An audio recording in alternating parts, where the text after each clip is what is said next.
The phone trembled in her small hands, the glowing numbers on the screen reflecting in her wide, tear-filled eyes. Her voice shook as she whispered, "Girl, call 911. My daddy hasn't arrived yet, and I'm locked in the bathroom." The line went quiet for a beat, then a faint, concerned voice answered from the other side. "Sweetie, who is this? Are you hurt?" She pressed her back harder against the cold tile wall, her knees pulled tightly to her chest. "No, but someone's in the house. I heard footsteps. Daddy said he'd be home by 8. It's almost 10 now. The door handle's been moving, like someone's trying to open it." A creak echoed from beyond the thin bathroom door, and her breath caught. She swallowed hard, gripping the phone tighter. "Stay on the line with me," the woman said, her voice suddenly firm but gentle. "Help is on the way. Can you tell me your name?" "Lila," she whispered, almost afraid the sound would carry through the wood. Another noise, a slow drag, like something being scraped along the hallway floor. "Lila, do you know if all the lights in the house are on?" She shook her head even though the woman couldn't see her. "Only in the bathroom. Everything else is dark. Daddy always leaves the kitchen light on, but it's off now." There was a pause, and then the woman on the line asked quietly, "Lila, is the bathroom door locked from the inside?" "Yes." "Good. Keep it that way. Help will be there soon. Do you hear me?" The scrape stopped. The silence felt even heavier. Lila could hear her own heartbeat pounding in her ears. Then, 3 slow knocks against the door. Not hard, not loud, but deliberate. She covered her mouth to keep from making a sound. "Lila." The voice on the phone was urgent now. The knocks came again, this time softer, as though whoever was outside didn't want to scare her, or didn't want someone else to hear. Her mind raced. What if it was Daddy? But no. Daddy would have called her name. Daddy had keys. Then a low whisper slid through the crack between the door and the floor. Words she couldn't quite catch. Her phone buzzed suddenly with a new call. Dad's name flashing on the screen. Her hands shook so badly she almost dropped it. She switched lines, whispering desperately, "Daddy." Static. Then his voice, faint and shaky. "Lila, don't open the door. I'm not in the house." Somewhere outside, the soft knocking stopped. The silence that followed felt even worse. Then, a shadow moved under the door, blocking the thin strip of light at the bottom. The 911 operator's voice crackled back in her ear. "Lila, police are 2 minutes away. Can you stay hidden? Can you stay quiet?" She nodded, even though her throat was too tight to answer. Her eyes darted to the small bathroom window, barely big enough for her to squeeze through, but maybe it could work. She stood slowly, her bare feet silent against the tile, when she heard it, metal scraping in the door lock. Whoever was outside wasn't knocking anymore. They were trying to come in. And then, the sound of metal scraping against the lock was sharper now, deliberate, like teeth grinding against her nerves. Lila's breath came fast and shallow, and she clutched the phone so tightly her knuckles turned white. Her eyes flicked to the bathroom window again. It was small, just a square of glass near the ceiling, but maybe, just maybe, it was her only way out. "Lila," the 911 operator's voice came softly through the phone, a whisper that somehow carried urgency. "Someone is trying to get in, right?" She nodded instinctively before remembering the woman couldn't see her. "Why yes, it's the lock," she breathed so quietly she could barely hear herself. "Okay. I need you to move away from the door. Go as far as you can, but stay quiet." The scraping stopped. Lila froze. There was nothing now but silence, and in a way, that was worse. The absence of sound made her feel like the whole house was holding its breath with her. Then came the sound of a slow, deliberate step outside the bathroom. A single footfall. The kind that presses just enough weight to let you know it's there, but not enough to reveal where it's going. Lila edged toward the window, her bare toes gripping the cold tile. She had to stretch on tiptoes to reach the ledge. Her fingers brushed the sill, and she realized with a jolt, It was latched. She'd have to stand on something.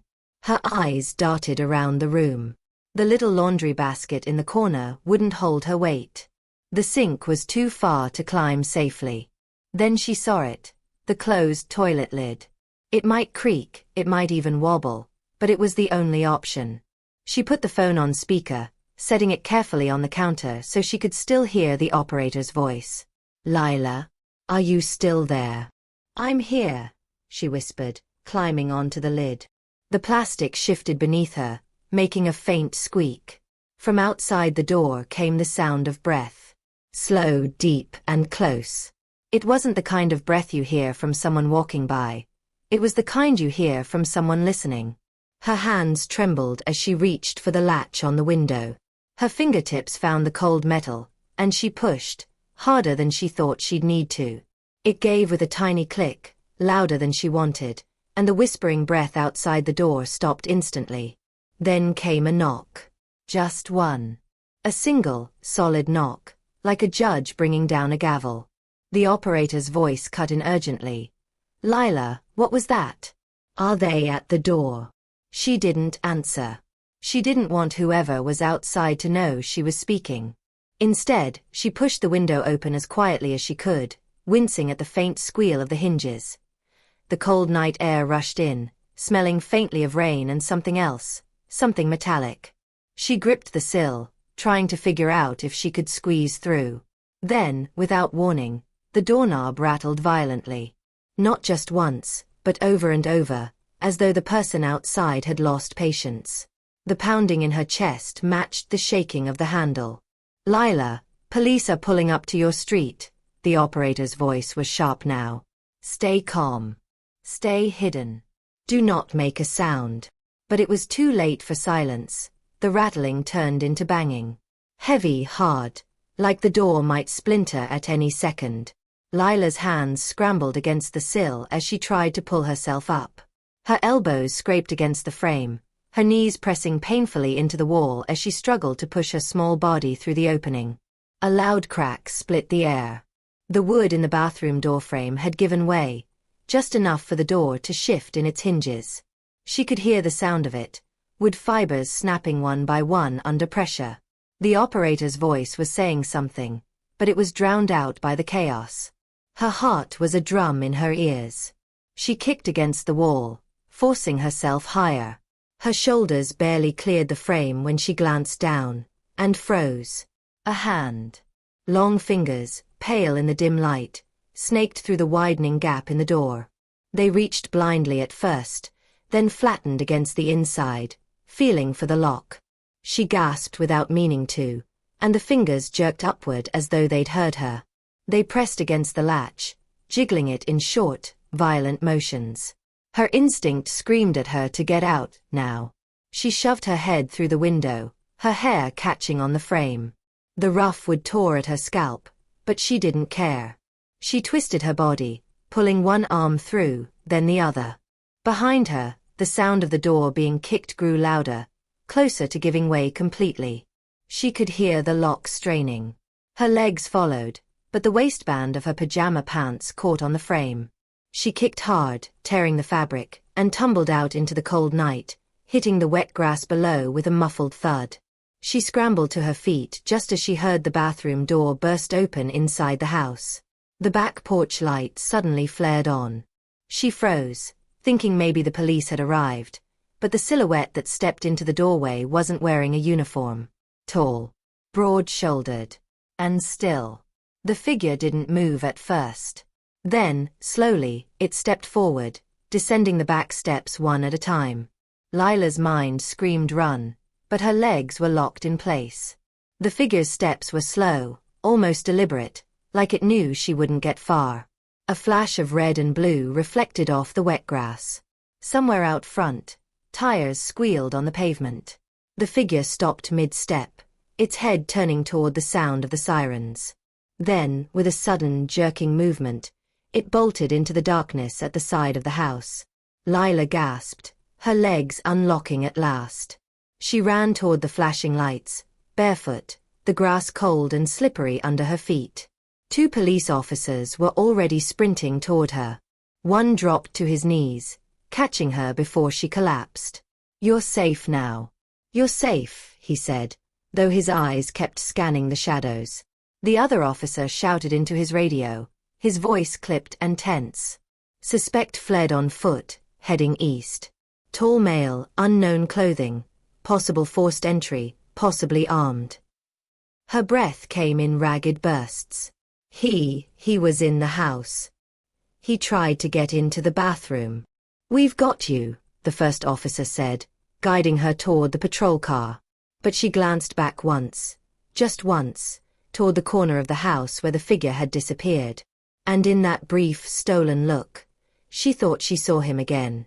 Not running, not hiding, just standing there, half hidden by the shadows, watching. The officer opened the back door of the cruiser, urging her inside, but her eyes stayed fixed on that spot until the car door closed and the world outside became a blur of flashing lights and dark shapes. Inside the car, the warmth hit her all at once. She could still hear the operator's voice faintly from the phone in her hand. "Lila? Lila, are you okay?" She lifted the phone to her ear, her voice barely a whisper. "He was watching me." The operator was silent for a moment. Then, carefully, "Lila, listen to me. You're safe with the officers now. They'll take you somewhere secure." But as the cruiser pulled away, Lila's gaze drifted to the rear window. The shadows along the street blurred together, until one seemed to move against the others. It didn't follow. It didn't need to. It had seen her. And she knew it. The police car turned a corner, and the shadow was gone. Inside the station, the fluorescent lights felt too bright. The air smelled of coffee and damp uniforms. They led her to a small room with a table and 2 chairs, and a kind-faced woman in plain clothes sat down across from her. "I'm Detective Harrow," she said gently. "You've been through something terrifying tonight, and I know you're scared. But we need to know everything, so we can keep you safe." Lila's fingers curled into the hem of her pajama top. "I was just waiting for Daddy to get home. He said he'd be back before bedtime, but he didn't come. I was in the living room, and I heard the front door, but no one said anything. Then the lights went out in the kitchen. And I heard." She swallowed hard. "You heard someone?" She nodded. "Footsteps. Slow ones. I ran into the bathroom and locked the door. I called my friend first. I told her to call 911, but she said I should. So I did. Then someone tried to get in." The detective wrote quickly in a notebook. "Could you see their face?" "No. Just their hand. And then, outside, I saw a man. Tall. Standing still." The detective's pen hesitated mid-word. "Standing still where?" She pointed toward the corner of the table, mimicking the angle from her yard. "By the side of the house. Watching." The detective closed her notebook slowly. "Lila, your father is on his way here. He's been with officers since they found him. He's safe." Her heart eased for a moment, then tightened again. If Daddy's safe, then who was in the house? The detective didn't answer right away. Instead, she glanced toward the glass window in the wall, where a man in uniform stood speaking into a radio. Lila's hands twisted in her lap. "He's still out there, isn't he?" The detective leaned forward, her voice low but steady. "We don't know yet, but we're going to do everything we can to make sure you're safe tonight." But Lila wasn't sure safe was something she could feel anymore. Because deep down, she had the sinking, icy certainty that the man who had been inside her house hadn't come for anything except her. Lila sat in the hard metal chair, her knees drawn up slightly as if she could make herself smaller. The buzzing hum of the fluorescent light above seemed too loud in the otherwise quiet room. Every creak from the hallway outside made her flinch. She wanted her dad there now, she needed him. But some part of her also dreaded what he'd say when he found out what happened. The detective slid a paper cup of water toward her. The condensation left a ring on the table. "Drink. Lila. You've been through a shock." She nodded but didn't touch it. The smell of the room, like old paper and coffee grounds, made her stomach churn. A sudden rap on the glass panel behind the detective made them both turn. An officer leaned in and murmured something Lila couldn't hear. The detective's brows knitted together, and she excused herself, leaving the door slightly ajar. Lila stared at the water. She wished she could sink into it like a mirror and just disappear. Then, faintly, from somewhere down the hall, she thought she heard a voice. A man's voice. Her head snapped toward the door, but she couldn't make out the words, just the low tone. It was too far away to be certain, but it sounded familiar. She pushed herself off the chair and edged toward the doorway. The hall beyond was lined with bulletin boards and peeling paint. At the far end, 2 officers walked past, one holding a clipboard. She thought she saw a taller figure moving just beyond them, toward the entrance. Her pulse quickened. The detective had said her dad was on his way, but what if? Lila! Detective Harrow's voice came from behind her, startling her so badly she jumped. It's okay. Your father's here. She turned back slowly, but something in the detective's tone didn't quite match the words. They walked together toward another part of the station. The detective opened a door to a larger room, where a man in a dark coat sat at a table, hunched forward. His hair was damp, as though he'd been caught in the drizzle outside. When he looked up, his tired eyes softened. Lila! Daddy! She rushed to him, and he pulled her into a tight hug. He smelled faintly of rain and engine oil. His arms trembled slightly as he held her. I'm so sorry, he murmured into her hair. I should have been there. She pressed her face into his coat. I heard someone in the house. They tried to get in the bathroom. And then, she pulled back to look at him. I saw someone outside. His jaw tightened. The police told me. His eyes flicked to the detective, then back to her. They think it might be connected to something else. Something that's been happening nearby. Lila frowned. Something else. The detective cleared her throat gently. There have been 2 other reports in the last month. Unidentified persons seen entering homes at night. No signs of robbery. Nothing taken. Just presence. The word hung in the air like a shadow. Lila's father looked down at her, his hand resting protectively on her shoulder. They don't know who it is yet. But they will. An officer appeared in the doorway. Sir, can we speak with you privately? Her dad hesitated. I don't want to leave her alone. It's okay, the detective said. She'll be with me. He gave her one more squeeze before following the officer out. The detective sat beside her. Lila, do you remember anything about the person? Anything at all, smell, sound, maybe even how they moved? She tried to think. His hand. It was pale. Long fingers. He didn't knock like normal. It was slow. And when he whispered, I couldn't understand, but... She shivered.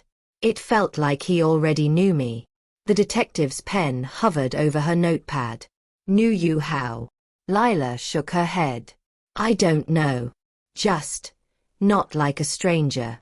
Before the detective could ask more, the door opened again. Her father stood there, his expression unreadable. We're leaving, he said. They walked out into the cool night air. The rain had stopped, but the pavement gleamed under the streetlights.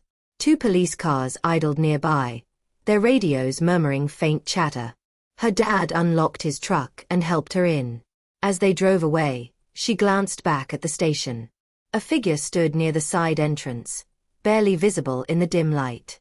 For a moment, she thought it might be an officer, until it stepped just out of the glow and vanished into the darkness. The drive home felt longer than usual. Her dad kept glancing at the rearview mirror. Did you see him leave? She asked quietly. Who? The man at the station. His hands tightened on the steering wheel.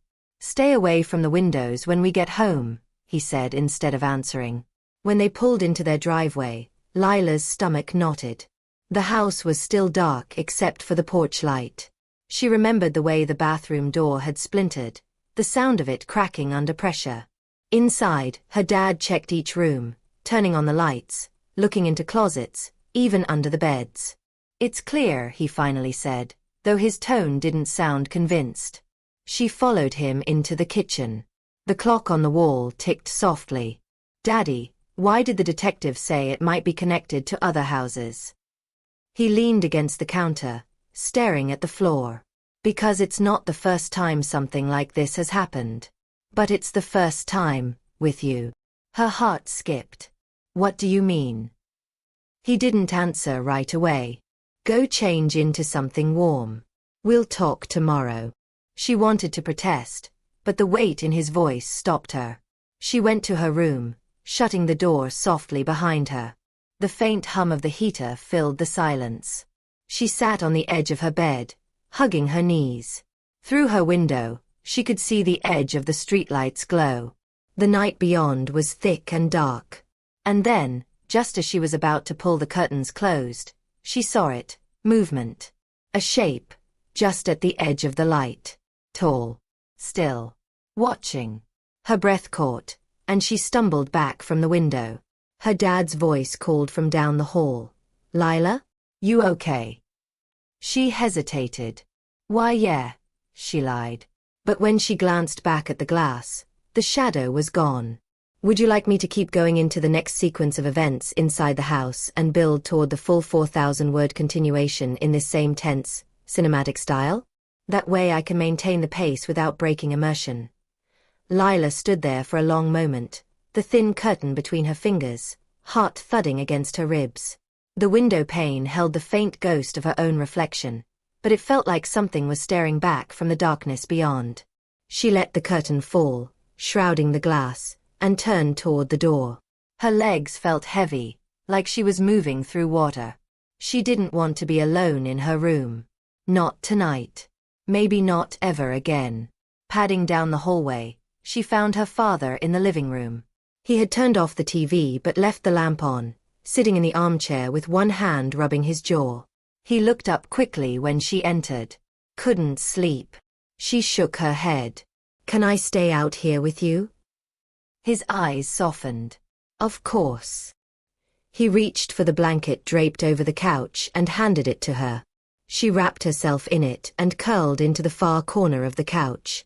The house was quiet. Too quiet. Every sound, from the faint ticking of the wall clock to the creak of the floorboards when her father shifted, made her nerves spike. "Daddy," she said after a while, her voice small, "did you see anybody outside before we came in?" He hesitated, just long enough for her to notice. "No," he said finally. And if there was someone, the police would have spotted them. But she knew better. She'd seen the shadow by the streetlight. It had been standing still, too still, the way you only do when you want to be noticed without moving. She wanted to tell him, but the words stayed trapped behind her teeth. The hours crawled by. Her father dozed off in the chair, his chin dropping to his chest. The lamp cast warm light over his face, softening the lines of worry. She thought about closing her eyes, just for a moment.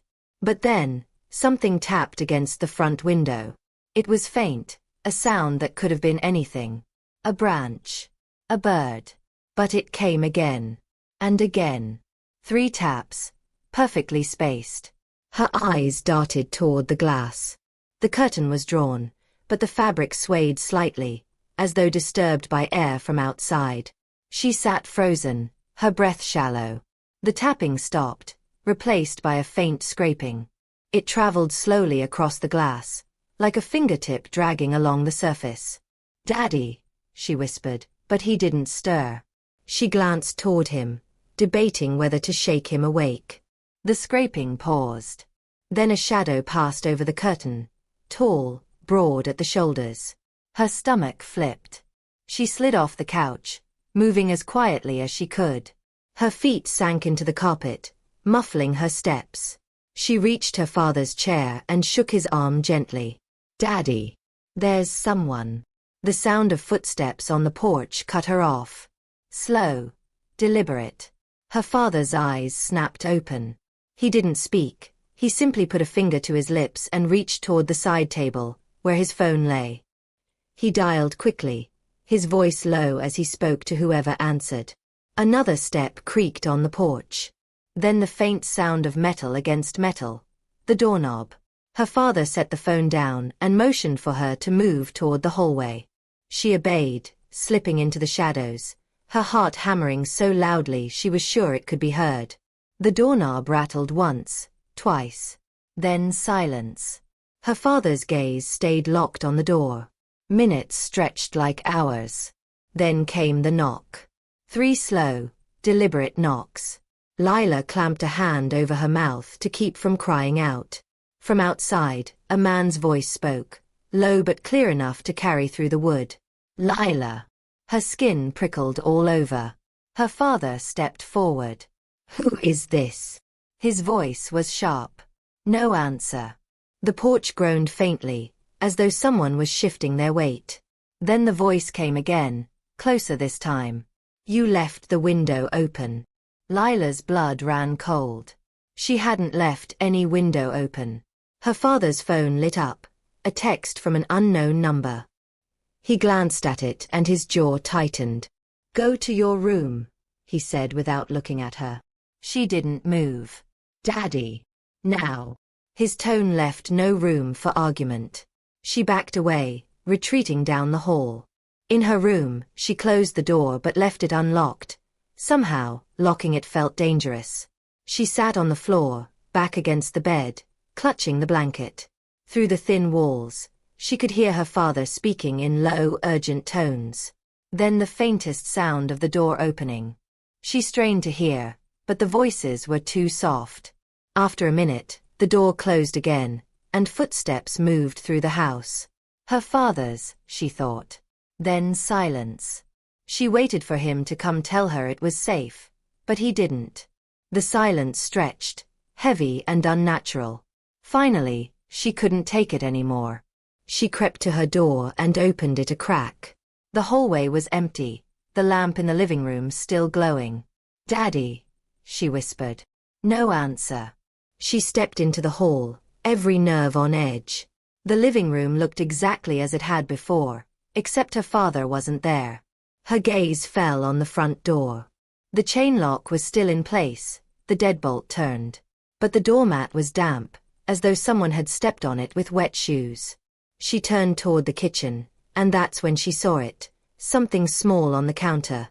A folded piece of paper, edges slightly crumpled. Her hands trembled as she picked it up. Inside, in jagged handwriting, were 3 words. You saw me. Her throat tightened. She dropped the note as though it burned her and stumbled backward. From somewhere behind her, deep in the house, a floorboard creaked. She spun around, heart pounding. Daddy. Silence. Another creak, closer this time. She bolted for her room, slamming the door and shoving her dresser against it. The blanket tangled around her feet as she backed toward the window. She thought of the bathroom earlier, the splintering door, the hand reaching inside. She thought of the shadow by the streetlight. And then, from the other side of her door, a soft, deliberate knock. Lila.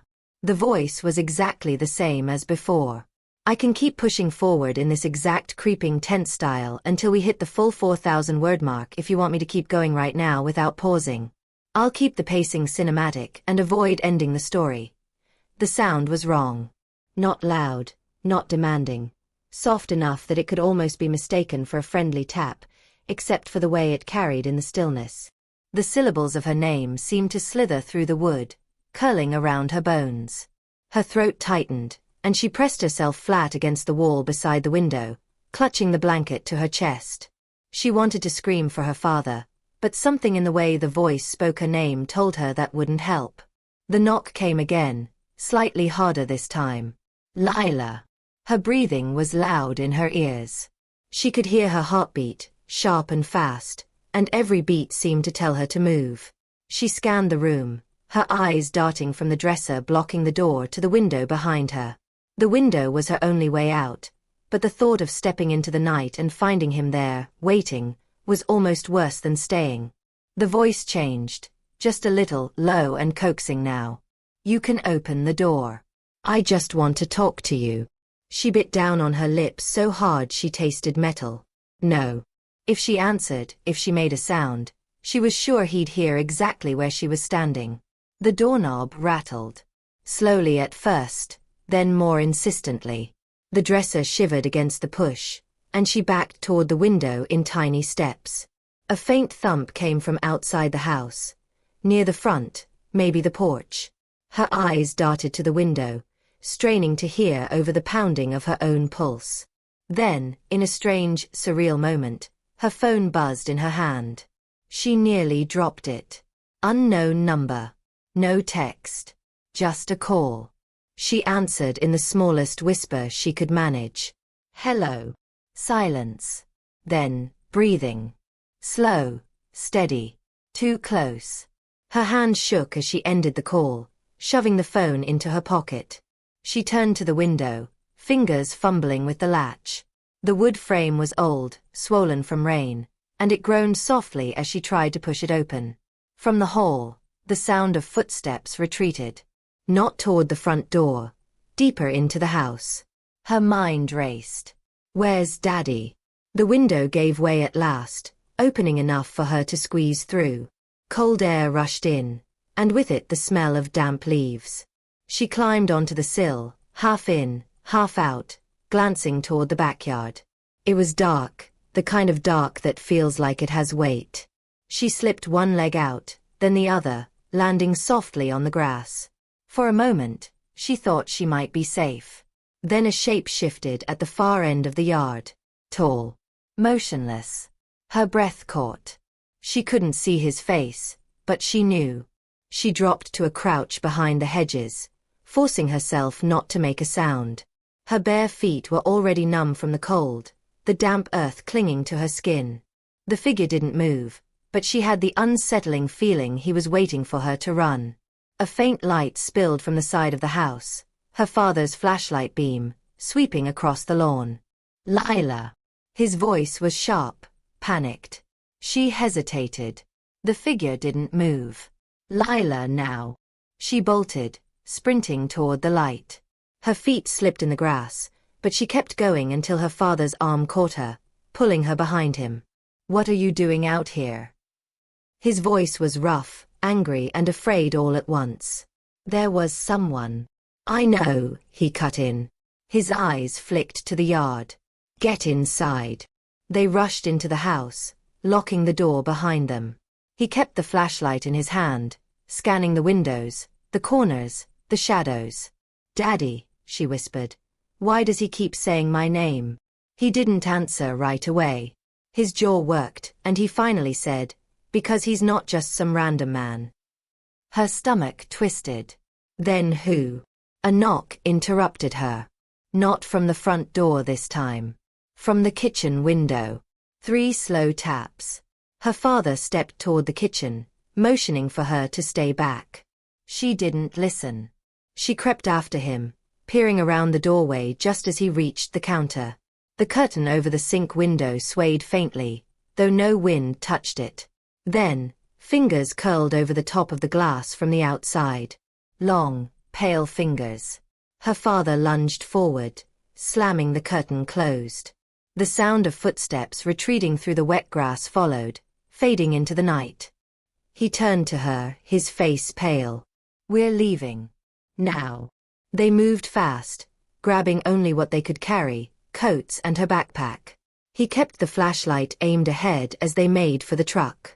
As they drove, she glanced in the side mirror. The street stretched out behind them, quiet and empty. Until, for just a moment, the beam of a streetlight caught on something standing perfectly still at the corner. She turned away, gripping the blanket in her lap. Her father didn't slow down, didn't speak until they reached the edge of town. "We're staying with your aunt for the night," he said. She nodded, staring out at the blur of dark trees. But she couldn't shake the feeling that wherever they went, he would know. She had seen him. And he had seen her. And he wasn't done. The drive to her aunt's felt like it took hours, even though the dashboard clock said it had only been 40 minutes. The rain had started again, thin needles against the windshield, and the wipers dragged across the glass in a slow, hypnotic rhythm. Lila sat curled in the passenger seat, clutching the blanket so tightly it left creases in her skin. Her father hadn't spoken since telling her where they were going, and the silence pressed in heavy. Streetlights gave way to stretches of empty road lined with pine trees, their branches drooping low and black against the sky. Every so often, the headlights would catch a pale shape at the roadside, just a patch of fog, she told herself, or a mailbox, but each one made her flinch. When they finally pulled into her aunt's driveway, the little house looked like a safe island in the storm. Warm yellow light glowed from the living room window, and the front porch light burned steady. Her aunt appeared in the doorway before they even reached the steps, her robe tied tight, worry etched deep into her face. "What happened?" she asked, ushering them inside. Her father gave a vague answer. "We had an incident at the house. Police are involved. I'll explain later." Lila's aunt looked at her with soft eyes and brushed damp hair from her face. "You're safe now, sweetheart." Lila nodded, but the word safe rang hollow. They set her up in the guest room, a small space with faded floral curtains and a quilt that smelled faintly of lavender. Her father promised to stay in the living room, keeping watch, and her aunt left a nightlight glowing on the dresser. But the shadows still felt wrong. She lay in bed, staring at the pattern of light and dark on the ceiling. The rain tapped steadily at the window, and somewhere in the house, a floorboard creaked under someone's weight. She told herself it was her father or aunt moving around. She almost drifted into sleep when a faint vibration buzzed under her pillow.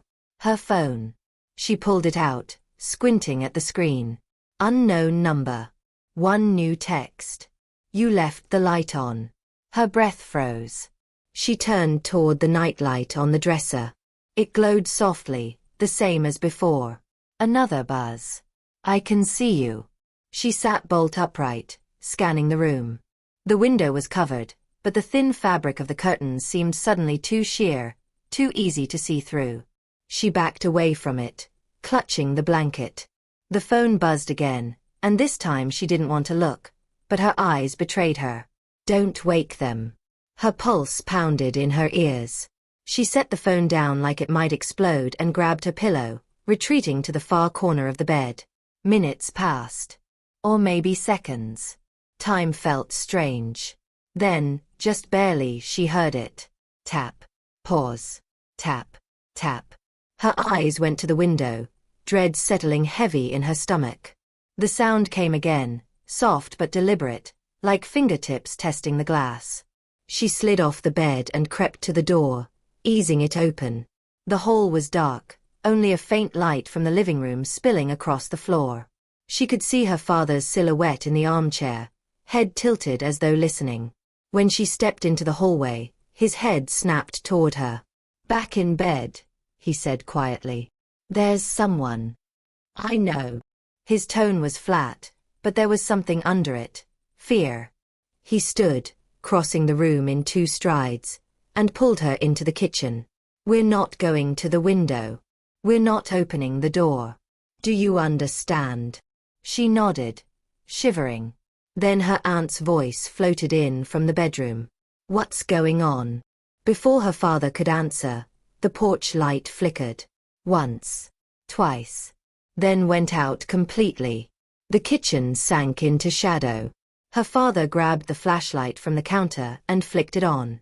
The beam cut through the dark, catching on the front curtains just as they swayed, though no wind was blowing. A shape passed in front of the light. Just a hint of movement. Her aunt stepped into the hall, eyes wide. "Who's out there?" The sound of footsteps moved across the porch, slow and unhurried. Then came the knock. Not hard. Not rushed. 3 times. Her father raised his voice. "Police are on their way." A pause. Then the voice again. Low. Drawn out. "Lila." Her aunt's hand went to her mouth. The knock came again, harder this time. "Go to the back room," her father ordered, but before they could move, the doorknob began to turn. Slowly. Testing. "Deadbolts on," her aunt whispered. But the knob kept turning, back and forth. Then the sound of fingernails, long, deliberate, scraping down the wood. Lila clutched her father's arm. The scraping stopped. Silence settled over the porch. And then, from the back of the house, a sharp bang. Her father's head whipped around. He's trying the back door. They moved fast, rushing down the hallway, but as they reached the kitchen's rear entrance, it was still shut tight. Her father locked it, double-checked it. Another bang, this time from above. The attic. Lila's stomach dropped. Her aunt whispered, "There's no way." But there was. The old oak tree outside the house had thick branches that brushed the roof. She'd climbed it herself as a kid. Her father turned to them. "Stay here. Don't open the doors for anyone but me." "No," Lila started, but he was already moving toward the attic hatch. The noise above shifted to slow, deliberate steps across the beams. Her father pulled down the attic ladder and started up, flashlight in one hand. The beam swung over boxes and old furniture. Dust hung in the air like smoke. "Nothing," he called down. Then the light flickered. Lila's breath caught.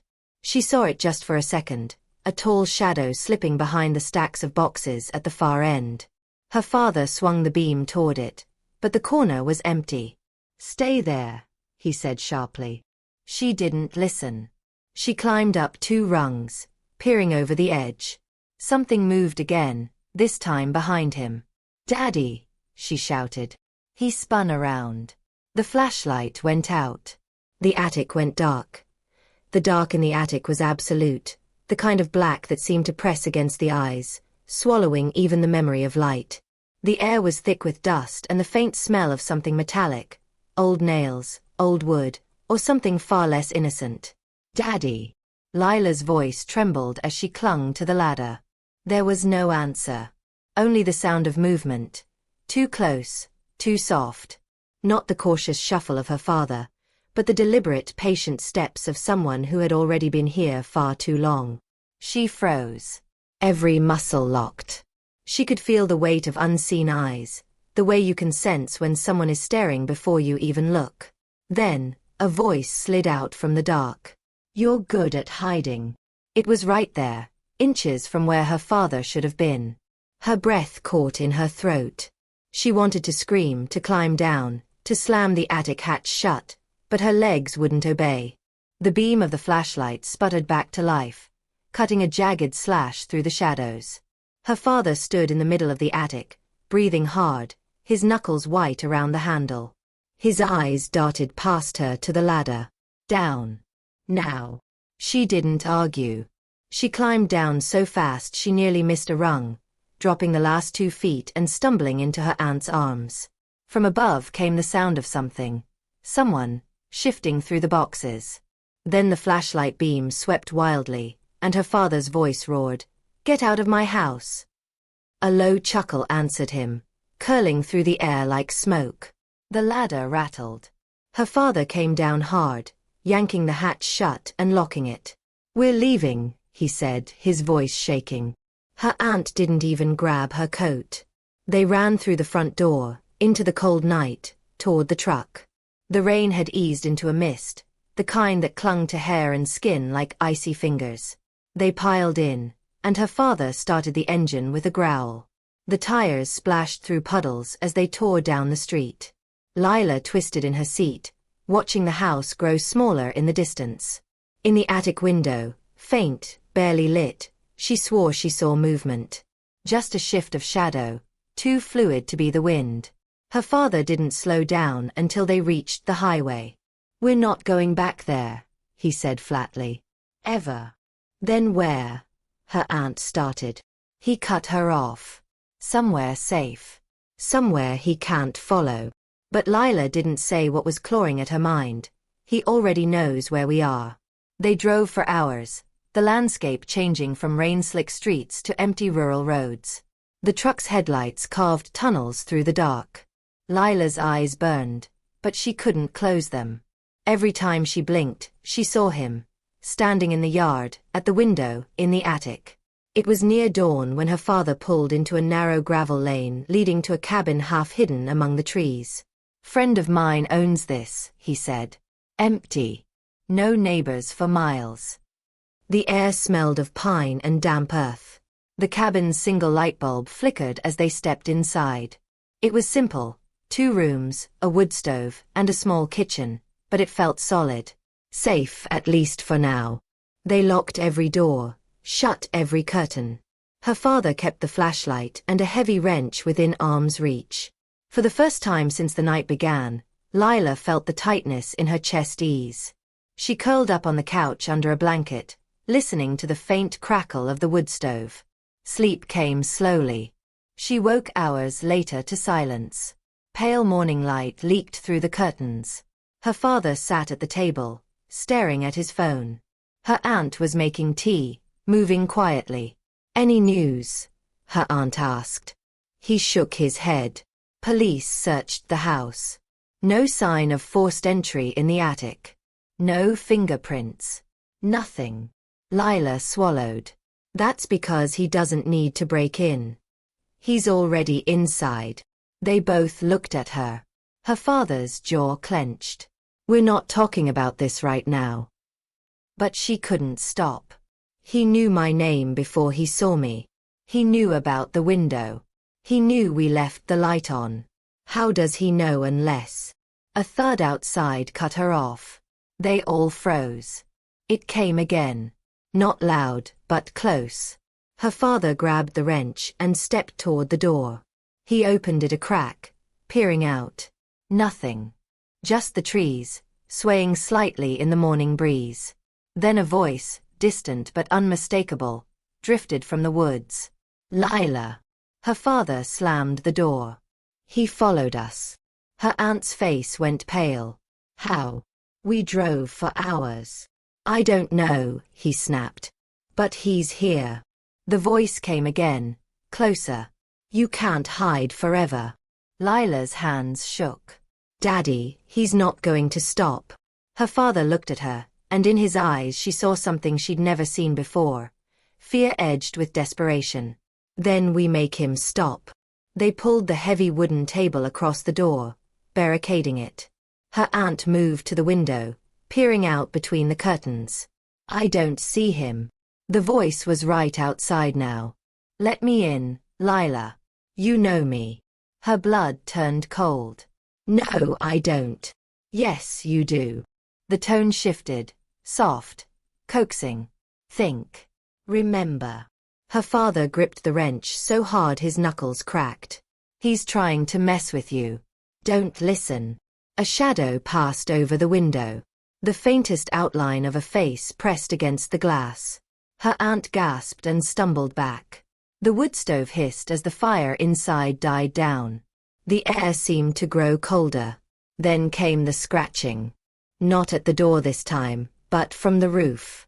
Slow, deliberate scrapes, as though someone were crawling above them. Lila's father motioned for them to stay back. He moved toward the door, but before he could reach it, the sound shifted. From above the couch, in the ceiling, came a hollow tap. Once. Twice. 3 times. Lila backed toward her aunt, her heart in her throat. The tapping stopped. Then, with a splintering crack, part of the ceiling gave way, and something dropped into the room. It wasn't fully visible at first, just a tall black shape unfolding itself from the dust and debris. The light from the window barely touched it, as if the figure absorbed it all. Her father swung the wrench. The shadow moved too fast. It caught his wrist mid-swing, holding it effortlessly. "You can't protect her from me," the voice said, now deep and close. Her father wrenched free and shoved Lila toward the back room. "Run." She grabbed her aunt's hand, and they stumbled into the narrow hallway, slamming the door. The shadow's footsteps followed, unhurried. The doorknob twisted. Her aunt braced her weight against it. "Help me." Lila grabbed the dresser, shoving it in front of the door. The wood groaned under the pressure from the other side. Then, silence.